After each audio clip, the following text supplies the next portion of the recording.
The empty seat, the cafeteria of Orion Space Academy, was loud with voices, clattering trays, and the sharp hiss of food machines. Cadets from many different planets filled the long metallic tables, talking and laughing with friends. But in the very center of that crowded place, one chair stayed empty. Beside that empty chair sat a young alien girl. Her skin had a faint silver glow, and small, delicate scales shimmered on her hands and neck. Her large eyes, pale blue like frozen ice, watched the crowd. Every time someone walked near her table, they slowed for a moment, then chose another place to sit. No one came near her. Her name was Lyra. She was new to the academy. And though she tried to stay quiet and small, her difference was impossible to hide. Humans whispered that her kind had once fought a bitter war against them. Other aliens muttered that her species carried strange sickness in their blood. No one wanted to take the risk, so, day after day, Lyra sat alone. She held her food tray close, pretending not to notice when others stared. The meal before her was untouched, a small bowl of glowing fruit and a protein bar. She felt the weight of silence pressing around her even while the whole cafeteria was full of sound. Her throat tightened. Why did I come here, she thought. Why? Did I believe I could belong? As she lowered her head, a group of human cadets at another table laughed loudly. Look, one of them whispered, pointing toward Lyra. The cursed girl's seat is still empty. Their laughter carried, cruel and sharp, cutting through the hum of voices. Lyra's chest ached, but she kept her face calm. She would not give them the victory of seeing her cry. Then, without warning, the scrape of a chair broke the moment. Lyra lifted her eyes. A human engineer, older than most cadets, was moving across the room. His uniform was marked with grease stains, and a toolkit swung at his side.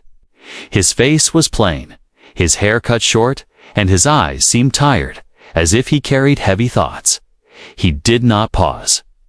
He did not glance around. Kay walked straight to Lyra's table. Her heart skipped a beat. Surely he wasn't, but he was. The engineer placed his tray down and sat in the empty chair, not across from her, not far away. Right beside her, the entire cafeteria went silent for a moment. Forks stopped moving. Conversations died mid-sentence. Everyone stared.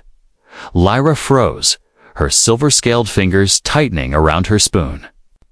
She turned slowly to him, expecting a cruel smile or a challenge, or some hidden joke. But the engineer said nothing. He simply picked up his fork, stabbed a piece of his meal, and began to eat as if sitting next to her was the most normal thing in the world.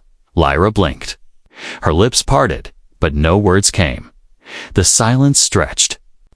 Then, across the room, whispers started again. Why is he sitting there? Is he crazy? Doesn't he know what she is? Still, the engineer did not look up. He chewed slowly, his eyes fixed on his tray, calm, unbothered. For the first time in weeks, Lyra felt something strange. It wasn't joy, not yet. But it wasn't despair either. It was warmth. She looked at the engineer again. He hadn't spoken a word, but his actions said everything. He wasn't afraid. He didn't care about the rumors. He had chosen to sit with her, and he hadn't asked permission from anyone else. Lyra's hands trembled slightly as she whispered, so softly only she could hear, "Thank you." The engineer glanced at her then, just for a second. His eyes were dark, steady, unreadable. Then he returned to eating, as silent as before. Lyra lowered her gaze, but for the first time since arriving at the academy, her lips curved into the smallest, shyest smile. The empty seat was no longer empty, and though she didn't know it yet, that simple choice in engineer sitting beside her without a word would change everything. Silent company the next day. The cafeteria was buzzing again with life, laughter, echoed between steel walls and the smell of reheated rations mixed with the scent of alien spices. But one corner of the room was not filled with noise. It was quiet because everyone was watching. Lyra sat in her usual place, shoulders tense, hands folded around her tray. Her silver glow seemed brighter today, maybe because she was nervous. She waited, heart beating fast, wondering if yesterday had been only a strange accident. Perhaps the human engineer had sat beside her by mistake. Maybe it would never happen again. Then the sound came. The scrape of boots on the floor, the shift of a chair. He was back. The same engineer, uniform still, creased and oil-stained, carrying another tray of plain food. His face was calm, unreadable, and his movement steady. Without hesitation, without looking around, he sat in the same seat right next to Lyra. The cafeteria grew quieter again. Dozens of eyes turned. Some cadets whispered, others frowned, and a few even smirked. They expected something to happen, but nothing did. The engineer placed a forkful of food in his mouth, chewed, and swallowed. Silent as yesterday, Lyra stared at him from the corner of her eye. Why? Why would a human sit beside her when no one else dared? He hadn't spoken, hadn't asked her name, hadn't even greeted her. It was like his silence was his message. Finally, she whispered, her voice fragile but steady. "You know who I am, don't you?" For a long moment, the engineer said nothing. He kept eating, fork moving with slow precision. Lyra's chest tightened, ready for rejection. But then, his voice came low, quiet, almost like a growl. "I know." That was all. No judgment, no insult. Just two simple words. Lyra blinked. Her lips parted, but she could not form another question. She wanted to ask then, why sit here? But her throat felt locked. Instead, she just held on to that answer. He knows. And still, he sits beside me. At a nearby table, a group of human cadets leaned in close, whispering. One of them, tall and sharp-faced, smirked. "He's just doing it to mock her," the boy said. "Wait until he gets bored." Another nodded, laughing under his breath. Lyra heard them. She always heard. Words carried differently to her ears. Her senses sharper than human ones. But this time, she didn't look down. She looked at the engineer. He continued to eat in silence, as if the whole world around him didn't exist. Something shifted inside her chest. For the first time, the cruel laughter didn't sting as much. It still hurt, but it was softer. Weaker because she wasn't truly alone anymore. The meal ended. The engineer placed his fork down, stood, and lifted his tray. He gave her a brief look, a nod so slight it was almost invisible. Then he walked away. Lyra sat frozen. A strange warmth spread through her. Not friendship, not yet, but something. Close to the next day, he returned.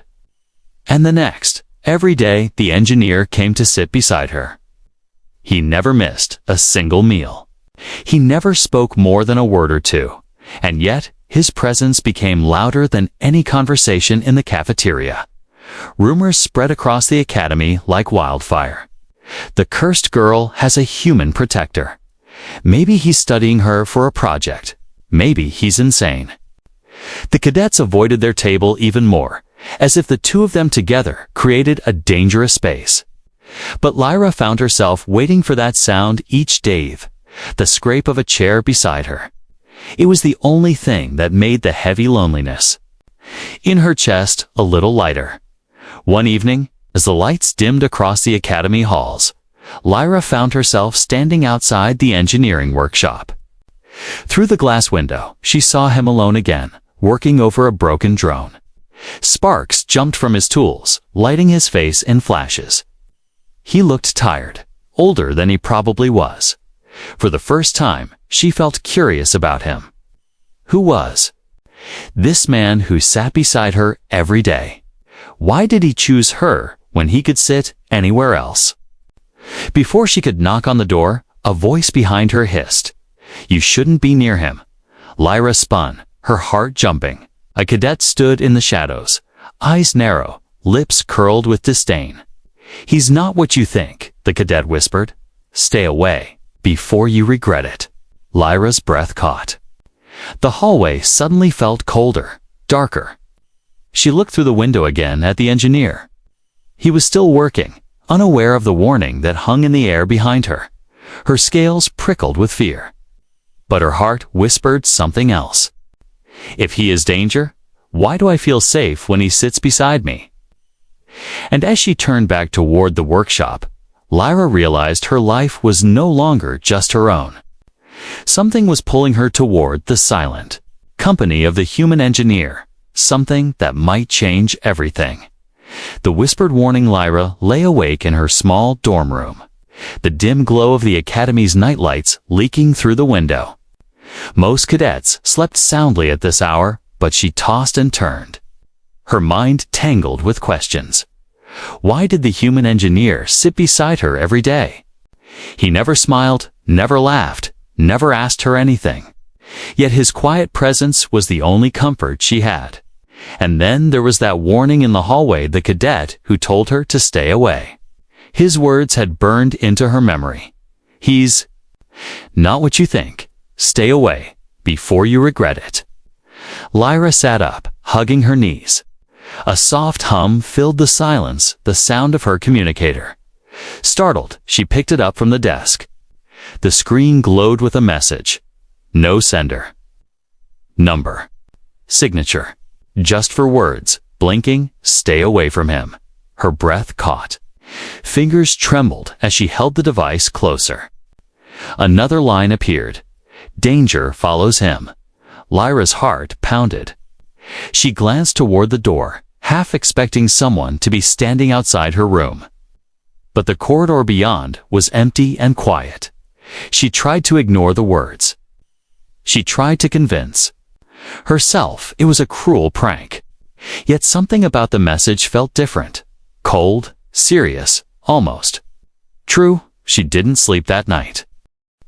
The next morning, the cafeteria buzzed again with voices. Lyra walked in, shoulders tense, eyes darting around nervously.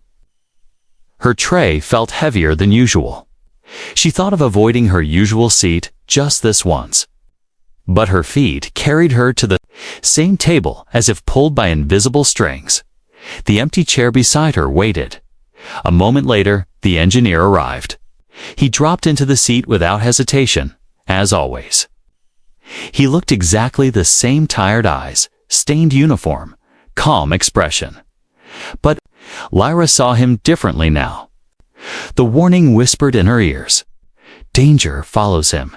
She stole a glance at him while he ate silently. Was it true? Did shadows trail him? Was she sitting beside someone who carried secrets darker than her own? Her hands shook as she tried to eat. The fruit on her tray slipped from her fork and rolled onto the floor, her cheeks flushed with embarrassment. The engineer bent down, picked it up, and placed it back on her tray. His movements were steady, quiet, respectful. No smirk, no insult, just simple kindness. Lyra swallowed hard. If he is dangerous, then why does he act this way? Across the cafeteria, the same group of cadets whispered again. Their voices dripped with mockery. She's cursed him already. Soon he'll regret it. Wait and see. Lyra lowered her gaze, but this time she wasn't crushed. Instead, she felt a strange spark of defiance. Let them whisper. The seat beside her was no longer empty. Still, the message haunted her. That evening, as lights dimmed across the academy, Lyra found herself wandering through the engineering sector again.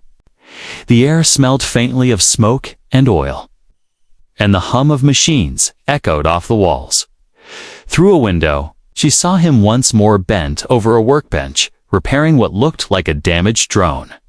Sparks lit his face, revealing sharp lines of focus and determination. Lyra hesitated, pressing her hands against the cold glass. She wanted to ask him. She wanted to know the truth. But before she could knock, a faint sound brushed against her ear. A whisper, soft and chilling, though no one stood behind her. "Stay away, girl." Lyra spun, her heart racing. The corridor was empty. No cadet, no shadow. Only the echo of her own quick breaths. "Who's there?" She whispered into the silence. No answer. Her scales prickled with unease. The warning was no longer just text on a screen. It was here, surrounding her, pressing against her. She looked back through the window. The engineer kept working, unaware of the invisible threat that hovered around him, or, perhaps, unwilling to acknowledge it. Lyra's chest tightened. She wanted to run. She wanted to be safe. But at the same time, she couldn't turn away. Something inside her insisted. He chose to sit beside you when no one else would. Don't abandon him now. Her communicator buzzed again. She lifted it with shaking hands. A new message glowed. If you stay near him, you will share his fate. The screen flickered, then went dark. Lyra's knees weakened. She leaned against the wall, her breath ragged. Whoever was sending these warnings, they were close. Watching, waiting. But as she looked through the glass one last time at the engineer, a strange calm settled over her. His silent company had given her more courage than she thought she had. She whispered to herself, if danger follows him, then maybe it follows me too. But I won't run.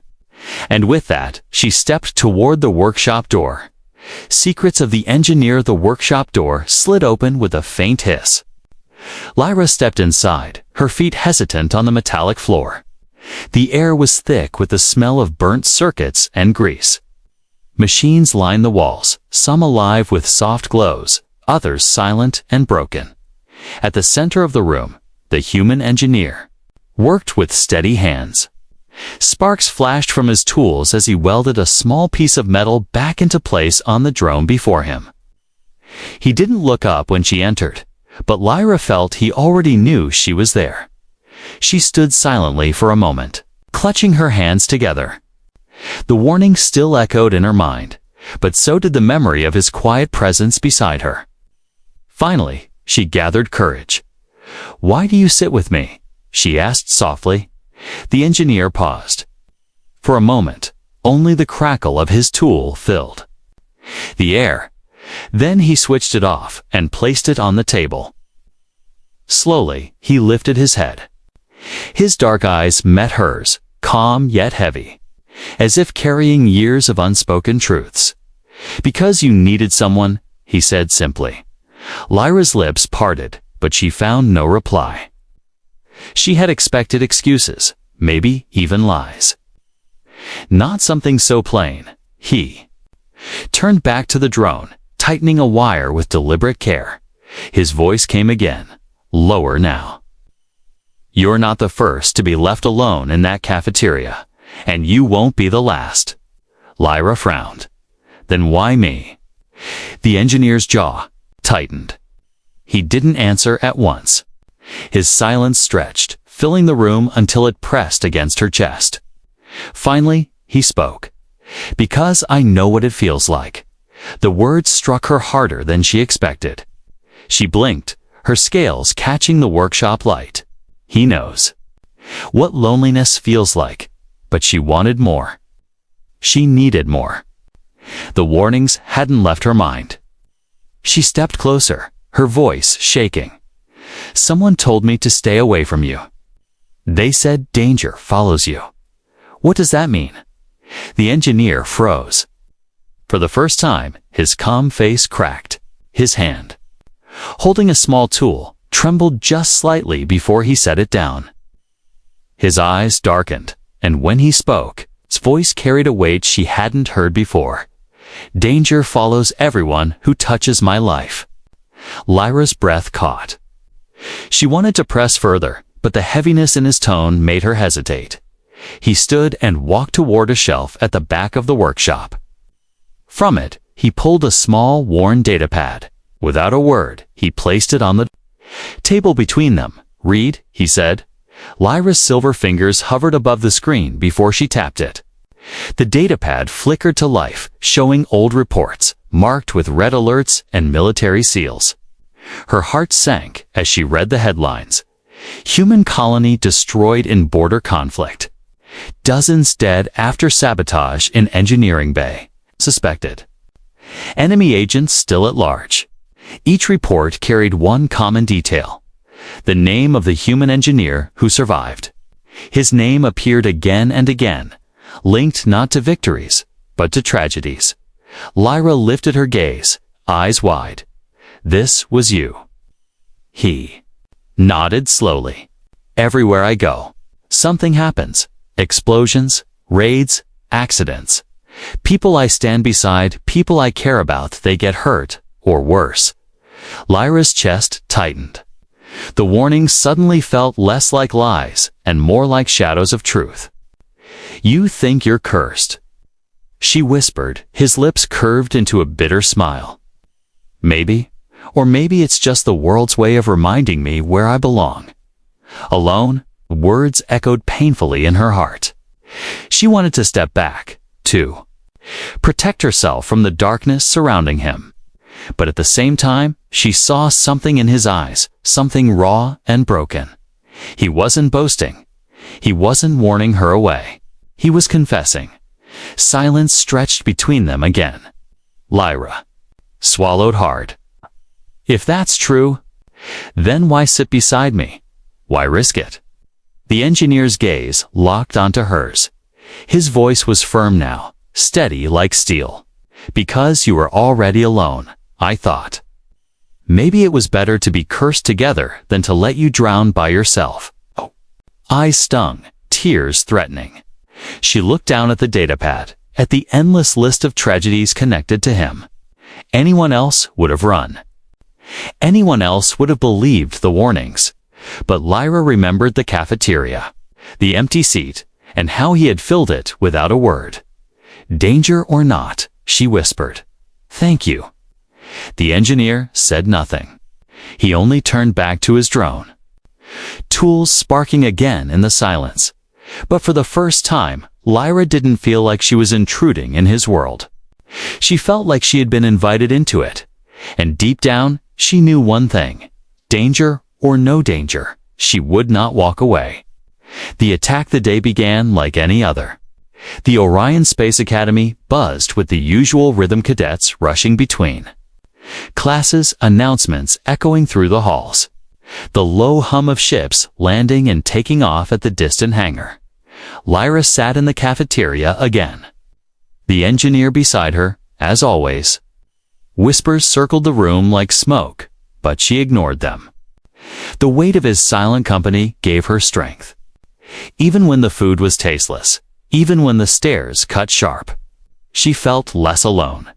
She had almost grown used to this strange routine when the alarms blared. A shrill, piercing sound shook the air, followed by flashing red lights across the walls. A cold voice announced, "Warning. Unidentified ships detected in orbit. Possible hostile presence. All cadets remain in designated areas." The cafeteria erupted in panic. Chairs scraped, trays fell, voices screamed. Cadets dashed toward the exits, some shoving others aside in their rush to escape. Lyra froze, her heart hammering. She had never heard that alarm before. Her scales prickled with fear. Is this it? Is this the danger they warned me about? Beside her, the engineer stood swiftly, his calm face unshaken. He grabbed her wrist. "Move." The single word snapped her out of her daze. She followed him, weaving through the chaos. The floor trembled as if the academy itself shuddered under pressure. Somewhere far above, something exploded, sending vibrations down the walls. They reached a side corridor, dimly lit and less crowded.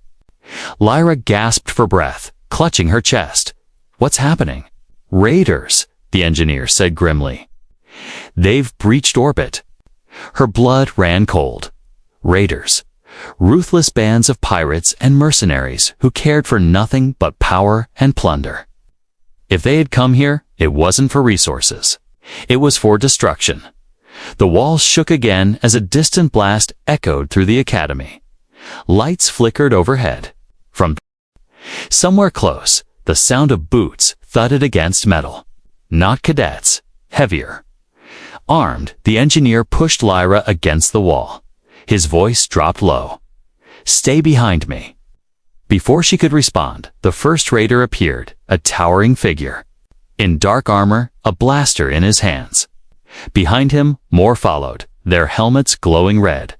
Lyra's chest tightened. There was no escape. The engineer stepped forward, calm as stone. He picked up a heavy wrench from a nearby toolbox, his grip steady. The raiders laughed. A single human with a wrench. You're braver than most. Or stupider. They raised their weapons. Everything happened fast. The engineer moved like lightning, throwing the wrench straight at the first raider's helmet. It struck with a crack, and the armored figure staggered. In that split second, the engineer lunged forward, grabbing the fallen blaster before it hit the ground. Red flashes lit the corridor as he fired back, each shot precise, controlled. 2 raiders fell before they could react. The others shouted, scattering for cover. Lyra's hands shook, her body pressed against the wall. She had never seen violence up close, never heard the terrible hiss of blaster fire echoing so near. But what froze her wasn't the battle lit, was him. The engineer fought with skill and speed far beyond a simple mechanic. Every movement was exact, every choice sharp. He wasn't just defending himself, he was protecting her. More raiders poured into the corridor. "Get the girl," one of them shouted. Lyra's blood ran cold. "They came for me." The engineer spun toward her, his face hard. "Run." But her legs wouldn't move. She was frozen, fear chaining her in place.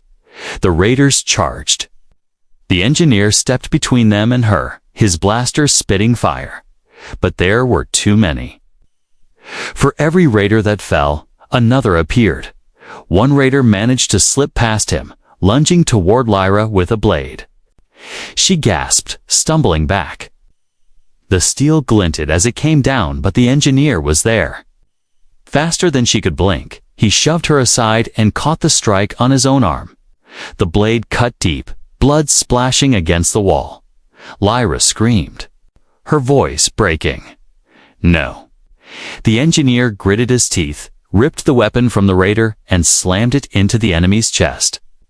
The armored figure collapsed. His arm dripped red, but his stance remained strong. The corridor was littered with bodies now, smoke rising from broken weapons.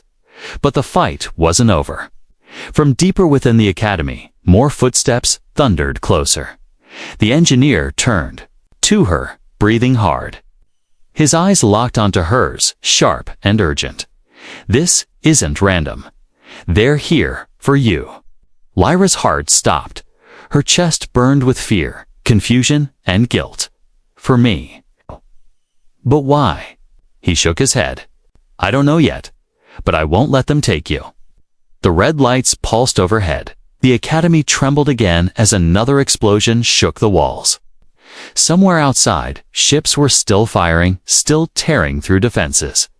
Lyra's breath came quick and shallow. Her world was breaking apart. But in the middle of the chaos, the human engineer stood bleeding, weapon in hand, refusing to let her fall. For the first time, she understood the full meaning of his silence. It wasn't emptiness. It was strength. A promise without words. And she realized something else. The danger wasn't following him. It was following her. The broken past the academy's corridors smelled of smoke and burned metal. Emergency lights flickered red, painting everything in harsh, broken flashes. Alarms still blared, echoing against the steel walls. The engineer led Lyra through the chaos, his injured arm pressed tightly against his side. Blood dripped from his sleeve, but his grip on the stolen blaster remained strong. His steps were fast, urgent, but not careless. Every corner, every turn, he checked first before pulling her along. Lyra struggled to keep up, her legs trembling. Her mind spun with his words. "They're here for you." Why? She had nothing. No secrets. No power. Only her name and the shame of her people's history. They finally ducked into an abandoned maintenance bay, the door sliding shut behind them. The noise of chaos outside dimmed, replaced by the steady hum of broken machines. The engineer slumped against the wall, sliding down, until he sat on the floor. His face was pale from blood loss, but his eyes still burned with focus. Lyra dropped to her knees beside him. "You're hurt, Ken." He shook his head sharply. "Later. First, you need answers." Her heart pounded. "What do they want?" From me, he didn't speak right away. Instead, he pulled a small device from his pocket and tapped it. A hologram flickered into the air military files. Old reports stamped with classified marks. One file opened. It showed a photo of her people, her race lined in chains after the war. Beneath it, highlighted in red, was her family name. Lyra's breath caught. Her chest ached as she stared at it. "They weren't after the academy," the engineer said.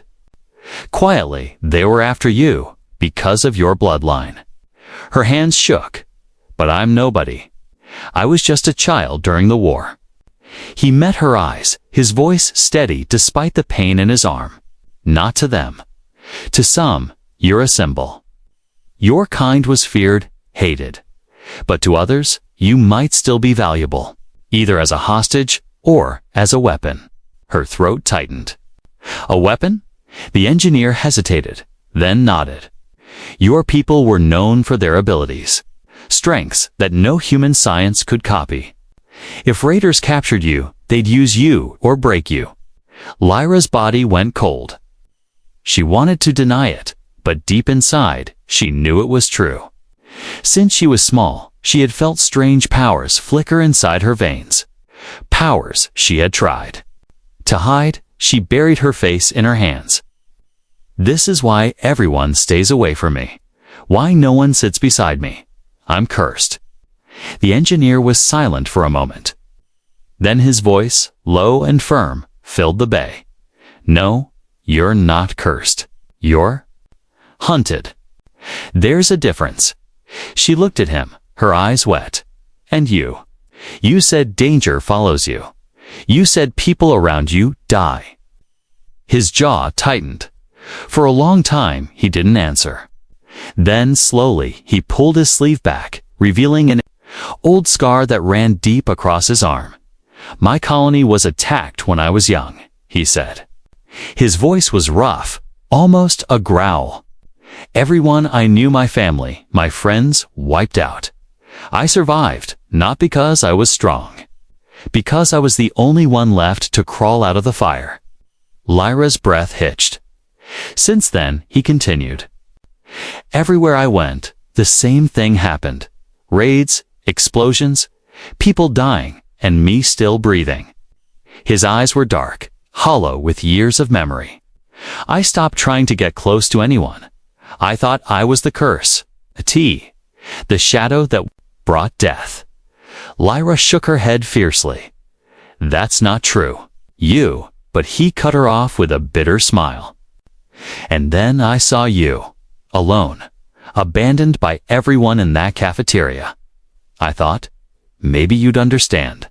Maybe we're the same." The cursed ones, her chest ached at his words. She saw him now not as a silent, unfeeling man, but as someone broken, carrying grief too heavy for one person. Slowly, she reached out, her silver-scaled hand trembling as she touched his good arm. "You're wrong," she whispered. "You're not cursed. You saved me. You chose to sit with me when no one else would. That doesn't bring death. That brings life." The engineer's eyes softened, just slightly. He looked away, as if afraid. to believe her, but before either could say more, the bay shook violently. Dust rained from the ceiling. The door alarm blared. Warning, hostile breach detected. Lyra's breath quickened. Raiders were closing in again. The engineer pushed himself up, wincing as pain shot through his arm. He gripped his blaster. His voice hard once more. Then it doesn't matter what either of us believes. Right now, we survive. Together. Lyra stood with him, her fear heavy but her heart stronger than before. For the first time, she didn't feel like a curse. She felt like she had a choice, and as the door began to shake under enemy fire, she knew one thing with certainty. Her broken past and his broken past were no longer separate. They were bound together now, bound in danger, bound in survival, bound in something deeper than either had dared to hope.